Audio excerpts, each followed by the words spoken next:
Scattered showers and thunderstorms already. Some of that rain beginning to creep into Knox County, so not going to be long before it impacts us here in downtown Knoxville. This is a live look this morning over our Crossville camera, and they've seen some rain. You can see that on the camera lens. I've also been watching this camera as we have seen some lightning strikes on it as well. So be prepared to give yourself some extra time. Grab the umbrella this morning. Make sure the kids have theirs as well if you're headed out to the bus stop.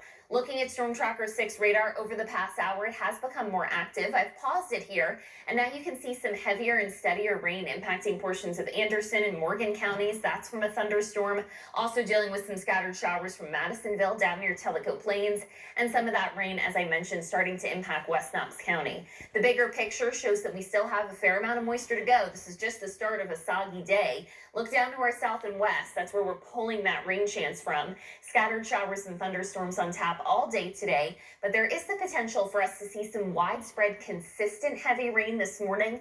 And if we do see hours upon hours of steady rain, that's going to limit our potential for severe weather, at least for the first chunk of the day. Temperatures right now, though, on the mild side, 64 degrees in Loudon, 65 in Dandridge, and 62 currently in Maynardville. Winds continue to be gusty at times. We're pulling those winds out of the south and southwest. 25-mile-per-hour gust in Townsend and almost a 50-mile-per-hour gust there in Monroe County. That's why we do have that high wind warning in effect until 4 p.m. this afternoon for the higher peaks of the Smokies. Winds may gust up to 75 miles per hour over those higher elevations, but everyone today going to see some strong wind gusts to 40 miles per hour possible through this afternoon in Knoxville as well. In addition, we're tracking a low-end severe weather risk. That's a level 1 out of 5 for our entire area. It is not the perfect situation for us to see widespread severe weather today. We don't want to see too much rain in the morning hours if we are going to see that chance for stronger storms this afternoon. Our biggest concern is going to be heavy rainfall and wind damage. Some of those strong gusty winds could bring down some trees and power lines. Our overall tornado risk today is low, but not zero. So make sure that you are staying up to date and that you've got multiple ways to receive those alerts. On our day planner, we'll hold on to that 80% rain chance through midday, and then a little more scattered in nature late this afternoon into this evening. So far, the timeline forecast has done a pretty good job showing that chance for rain.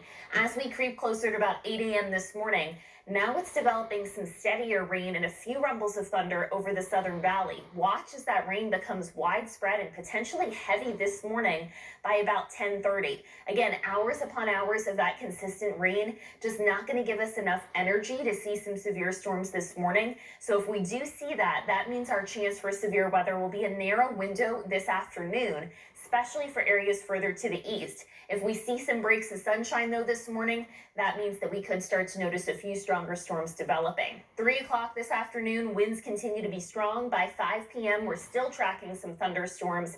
Temperatures generally sitting in the 60s. That cold front swings through, and once it does, our chance for severe weather will wrap up, likely after sunset. But that doesn't mean that we're completely dry overnight. Midnight tonight, and we still have some showers to deal with by early tomorrow morning. We're sitting in the 40s with an isolated shower over the Smokies. There may be an opportunity for a stray thunderstorm late Friday afternoon, mainly for areas north, that could produce some very small hail. Rainfall totals, though, overall from this system, about 1 to 2 inches. 2 inches will really be for those areas that see consistent thunderstorms. Highs tomorrow are also cooler. We drop back down into the low to mid 60s, but breezy to gusty winds again tomorrow. They're likely going to have to issue at least a wind advisory for the Smokies. Looking ahead towards the weekend, we see more sun on Saturday, and then highs warm back into the low 80s for the start of next week. All right.